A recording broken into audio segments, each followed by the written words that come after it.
The Galactic Senate Case 1782974D627 involved an inquiry into the potential enslavement of a low-tech alien race. Tenyu sat in the pod, halfway paying attention, as there were 5 more inquiries before his turn. He was meticulously going over his arguments and reminding himself of all the information they had gathered. The Grand Sioux representative was passionately advocating for the enslavement, emphasizing that this new species would significantly benefit the Grand Sioux economy. They argued that the species hadn't even left their solar system yet. The representative's enthusiasm was palpable, perhaps too much so, and Tainu was on the verge of ignoring the entire proposal until they began describing the species. The race in question was a highly trainable bipedal species with a physical rating of 6 and an intelligence rating of 7, impressive, but not too overwhelming. They were omnivores, just beginning to explore their solar system, although not yet united under a single banner. Their planet was classified as P2S5H3D2, with the following breakdown: 20% Paradise, 50% Hell World, and 20% Death World, supporting a population of about 9 billion. The high percentages of death and hell environments made them a resilient species, capable of surviving in various conditions with minimal cybertech. A few members of the species had even been tested on other death and hell worlds, showing a survival rate of approximately 70% with essential survival equipment, placing them among the most adaptable non-insectoid species. The Grand Sioux were projecting that they could ship 2 billion of these beings off the planet as slaves within a standard year. The planet's animal life was also considered suitable for food production, with several of their meat production methods already approved for 45 species, including the sale of meat from the species itself. Tainu looked over at the Grand Sioux representative, then at his guest, Professor Juicer Gruffer, who sighed as he examined the pod. Unfortunately, it is, Gruffer confirmed. I just double-checked their info folder, they are talking about Earth. And from what they are promising, stopping them will be nearly impossible, they have too many in their pockets. However, they seem to know nothing about Earth's culture or history beyond space technology and biology. Their knowledge of Earth's weapons is also minimal. Tainu, anger rising, stood up and shouted, "No, that is." Generally, an outburst like that would go unnoticed in the Grand Hall of the Galactic Senate, given its vast size. However, at that very moment, the Grand Sioux had opened the floor to questions, and the pod next to them, the Sanara Slavers Guild, had requested to speak. A red, one-eyed alien with long red hair, dressed in a golden robe, turned to Tainu, surprised. "Do you know something that what he said is wrong, little one?" Juicer gave Tainu a slight smirk, silently advising him not to mess things up. Tainu looked between them, then nodded and activated his speaker. "Yes, invading that planet will cause a revolt among your constituents and customers. Interfering with that planet and its inhabitants might be one of the stupidest things the Senate can do. The impact will be extremely negative, and the blame will be laid at your feet."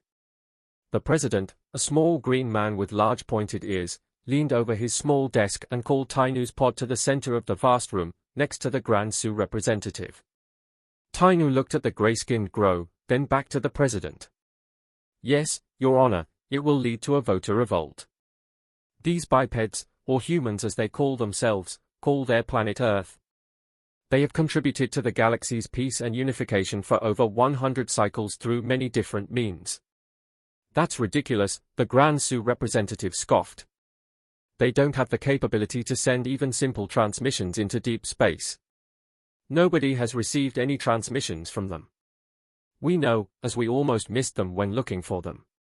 Tainu responded calmly, "That might be true, but I have been studying them for the last 500 years through the Galactic Early Civilization Fund that Professor Gruffer founded.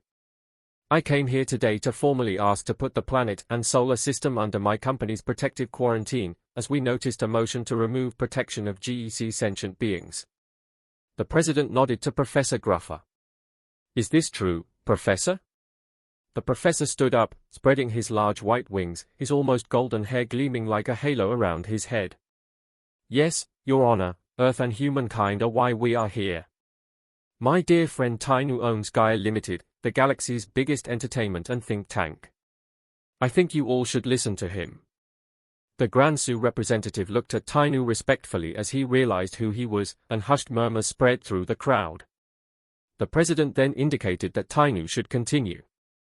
"If you insist, my friend," Tainu began, "please continue to tell us why we should place them under protective quarantine, as these two matters seem to contradict each other directly." Tainu took a deep breath. It was not the path he wanted to take, but he nodded to the professor and then looked at the Senate. "How to explain this? Well, I could send you several terabytes of research we have about their culture, or I can show it much simpler." Then, he slammed his hand twice on the rail of the pod, followed by a clap.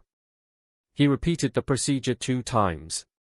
When he slammed his hand for the 3rd time, many of the younger senators had joined in, and he could see some mouthing the words.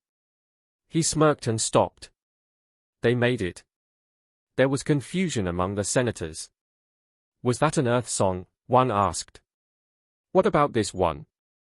I'm going to make him an offer he can't refuse. Who among you hasn't seen that crime lord? That movie is a remake of one of theirs called The Godfather. What about A Long Time Ago in a Galaxy Far, Far Away? Also theirs. Hell, we didn't even bother to remake that one. Luke, Han, and Leia are humans, that's what they look like." The room was quiet for a few seconds before erupting into a chaotic mess of shouts and questions. The president called for silence so Tainu could continue. "Those are just some of the things we have bought from them. The Galactic Games is a copy of their Olympic Games, and for the last 50 years, we have had peace following their sports program with no wars during the Games. It even stopped the Gorg-Fullard War. Hell, they ended up finishing the war with a game of soccer. By the way, it is a human word and sport. What about literature? The Dark Lord's Ring is originally called The Lord of the Rings, or the works of Shah, actual name, Shakespeare, a human. His work was among those we gathered personally. We actually had to go down to their planet as it was written pre-wireless media technology. Our agents risked their lives for that one." He looked at the representatives of the Wasu and smirked at the humanoid-looking warrior race with ridged skulls. A human might mistake them for a TV show. It was also the race that loved the works of Shakespeare the most. Not to mention our horror movies. Hell, our bite movies scared the Busher out of the water. There was some laughter, as the Busher representative had to agree, being an aquatic species. Still, he hoped he would never meet such a crazy monster as the shark again, originally called Jaws. But why stop there? They have made you all laugh, the Green Sheriff? That's Blazing Saddles. Or Help the Pilot Died. Called Airplane when they made it. And they invented stand-up comedy, and please, insult me. He looked to the professor, who kept sending out the movies in their original form to the representatives and the remakes they had made to make them more galactic-friendly.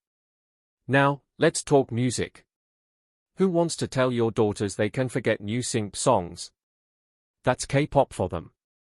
Battle Word, which they call rap, is also theirs. Do you really want to tell them you enslaved the people who created such artists as Ice Cube, Ice-T, Snoop Dogg, or Eminem? Your youth would kill you for that. Hell, why stop there? The symphony is also their invention. We have recordings of music that humans would kill for. Mozart, Bach, Beethoven, and Chopin are all human composers. We were down on Earth recording them originally because we understood how fantastic it was, something nobody in the whole galaxy has managed to do better than them. Your grandparents won't speak to you and would probably disown you for enslaving the species that gave them that music. Humans are outdoing us in every form of culture and social invention. Speed dating? Them? Oh, let's not forget comic books, even the naughty ones. Yes, we know you all read them. But they also invented superheroes who could develop a modern version of our old mythologies and make new stories, and they mix it all up in a way that works. Who among you wants to go home and tell your constituents and family that there won't be more high-quality entertainment from the Gaia Company? Because we will lose all of this if you invade them. The Grand Sioux representative spoke up. Well, that won't stop just because we take over. We can even control their art better. After all, you had a few misses these last few years, not everything you've produced has been great. Tainu shook his head. Oh, that's the problem. Some new employers thought like that.